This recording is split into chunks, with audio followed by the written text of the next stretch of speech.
Good morning to viewers here in the U.S. and around the world. It is Friday, June 17th, and I'm Brianna Keeler with John Berman. We do have some new evidence that Donald Trump and his allies knew their scheme to overturn the 2020 election was unconstitutional and illegal, and still they forged ahead with it anyway. That is raising some new questions this morning about the former president's legal jeopardy, his exposure here. Images also that we are seeing for the first time showing former Vice President Mike Pence sheltering in a secure location for nearly 5 hours as rioters overwhelmed the Capitol, chanting to hang him. We were told they came within 40 feet of the Vice President's evacuation route, and we're also learning new details about a heated phone call between Trump and Pence on that morning of January 6th. This is what witnesses, including Ivanka Trump, said about Trump's demeanor on the call. I remember hearing the word wimp. Either he called him a wimp. I don't remember if he said, "You are a wimp, you'll be a wimp." It was a different tone than I'd heard him take with the vice president before. There's also a major new piece of evidence revealed by the committee. John Eastman, the conservative lawyer central to the plans to overturn the election results, asked for a pardon after January 6th. And new this morning, the New York Times obtained a copy of a letter sent by the House Select Committee to Ginny Thomas, the wife of Supreme Court Justice Clarence Thomas. They want to speak to her next month. The panel has email correspondence between her and Eastman. Thomas says she is looking forward to appearing before the panel to clear up any what she calls misconceptions. Joining us now, Bob Woodward and Carl Bernstein, who's reporting on the Watergate break-in, which was 50 years ago today. Started a series of events that led to the resignation of President Nixon. A new edition of their book about all those events, All the President's Men, is out now. And Carl Bernstein's book, Chasing History, A Kid in the Newsroom, also available now. Gentlemen, it's an honor to have you here this morning. Bob, you say you have been obsessively watching the January 6th hearings. I wonder what you think so far, and especially yesterday, the major takeaway is. Well, it's a accumulation of compelling evidence that if you look at what the law is, 18 U.S.C. 371, which says clearly that it is a crime to subvert the legitimate function of government. January 6th, the day they had to certify who has won the election, is that moment. In fact, it's the only moment in the Constitution and the law, and we now see, and we now know, and we've known for some time, that Trump worked on this for months to subvert it. I mean, not only is it clearly against the law, but it is against common sense. It is against the Constitution and the legal system we have. We need to have the certification of the president, Joe Biden. And they did it, and Trump supporters investigated this, some of his biggest allies, and discovered that there is zero evidence, zero, not just minuscule, but zero evidence that the election was rigged, that there was fraud. Everyone knows, even Trump, who's agreed to, he's not hanging around the White House trying to get in. He's gone back to Mar-a-Lago, and Joe Biden is president. And as we know, all the evidence, again, all of the evidence supports that Joe Biden won legitimately. Carl, what did you learn yesterday that you didn't know before? The intensity. Nothing terribly new. It just builds on this record that makes it very clear that Donald Trump and others around him led a conspiracy to undermine the electoral system itself. But worse than that, the President of the United States, Donald Trump, is the first seditious president in our history. If you look at the timeline that Bob has just referred to, that the committee has developed involving what happened for the certification that was supposed to take place at 1 p.m. on January 6th, this was a coordinated effort by the lawyers around the president, by his chief of staff, by the president himself, to really commit to a coup to overturn an election, a free and fair election. So what you have really is the first seditious president of the United States in our history. Sedition in the form of a president himself trying to obstruct the transfer of power from the duly elected successor to Donald Trump, Joe Biden, trying to ensure that that did not happen. Nothing in our history comparable to this, an undermining of democracy such as we have never seen by any president in American history. Carl, we had a staff sergeant who was badly injured on January 6th with us earlier, who's been at the hearings watching, who praised Mike Pence for not following Donald Trump's orders to overturn the election. But he said this also. He said, if Mike Pence wanted to do what was right now, he'd come forward and just tell us what happened. There is someone who knows everything Donald Trump was told directly, knows what happened in the conversation between Mike Pence and Donald Trump, and that's Mike Pence. I think it's a really good point that if we had Mike Pence's testimony, and perhaps it's possible that voluntarily he will come forward, we'll have to see, it would be an enormous addition to the record. But even without that addition, it is an airtight case that this committee, which has really done its work, in which the Republicans in Congress, with the exception of Liz Cheney and a couple others, have tried to subvert at every turn, there is the evidence that this committee has developed, and it's going to continue to pile on with this evidence. And one of the big questions about their hearings, as opposed to the Watergate hearings, there's no question about the president's conduct. But there's also this matter of a justice of the Supreme Court, Clarence Thomas, who may figure in this in a really awful way, in that his wife, Ginny Thomas, is among those who appears to have urged that the big lie, as we keep referring to it on television, was perpetuated, that she participated in these discussions. She has been asked by the committee to come in voluntarily. They've got an awful lot of evidence about Ginny Thomas, too. What that amounts to, we're going to have to see. But the Justice of the Supreme Court, her husband, this is unprecedented, that we have had the wife of a Supreme Court justice involved in and around a plot to make sure that the successor to the president, duly elected, she kept challenging that election. And we need to hear from her what she knew and when she knew it. Bob, I think we're hearing a very compelling and credible narrative about what the president was doing. It seems like a lot of people just observing this are kind of surprised. They think that the committee is maybe delivering more than they expected, but there's a lot of disagreement about what that is ultimately going to mean when it comes to accountability for President Trump. What are your expectations, and what if there really isn't any? Well, there is the accountability in what we've learned now. I mean, yesterday's hearing had all kinds of Trump supporters, people in the White House, in the Trump campaign, and those closest to Vice President Pence, making it very clear what happened.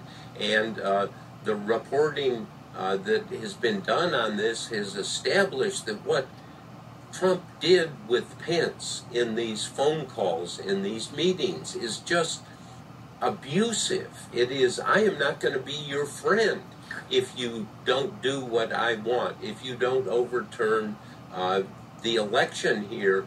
And Pence, to his credit, I think, and this is important, he said, no, I'm going to follow the Constitution and the law. And, of course, Trump did not like that and threatened him. Now, as we know from criminal law, for somebody, particularly the President of the United States, is Pence's boss in many, many ways, and significant ways, to harass him and urge him to do something clearly illegal. I believe, Brianna, it was on this show months ago when we talked about this issue, that the president cannot do this, and if he does, he is subject to the law. And this is 100-year Supreme Court decisions written by Justice Taft saying that if you try to subvert the normal, necessary functions of government, it is a crime, particularly if you do it dishonestly. And what we heard yesterday was a string of dishonest actions and threats by the president at that time, Donald Trump. And where this goes, it's a good question. What is Merrick Garland, the Attorney General, going to do? What's the Justice Department going to do? In a sense, for history, it's very important. Is there going to be accountability here? But the function of this committee to air the witnesses, have them testify all under oath, documents and emails, there is a kind of clarity that in some ways resembles what happened in Watergate. And when the Nixon tapes and all of the evidence came out, it was very clear that Nixon was going to have to resign. History is one type of accountability, but the other type you just brought up is possible prosecution here. You gentlemen have more reporting tentacles around Washington than any combination of humans on Earth. I mean, Carl, what do you think Merrick Garland might do? And if he does nothing, is there accountability? We don't know what Merrick Garland is going to do, and as Bob just indicated, there is a tremendous weight on his shoulders, because this is worse than Watergate. In Watergate, we had a criminal president of the United States who tried to undermine the electoral system. Here we have a criminal president, Donald Trump, but not only tried to undermine the electoral system, tried to undermine the basic transfer of power from one president to another, and attempted to stage a coup the likes of which you see in banana republics and in authoritarian dictatorships.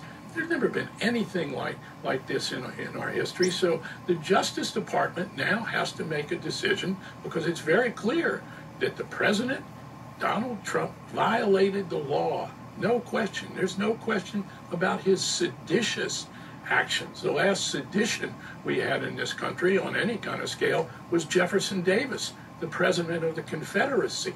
And Trump even outdid Jefferson Davis. He committed the United States, under him as the chief officer of the United States government, he committed it to trying to stage an illegal coup.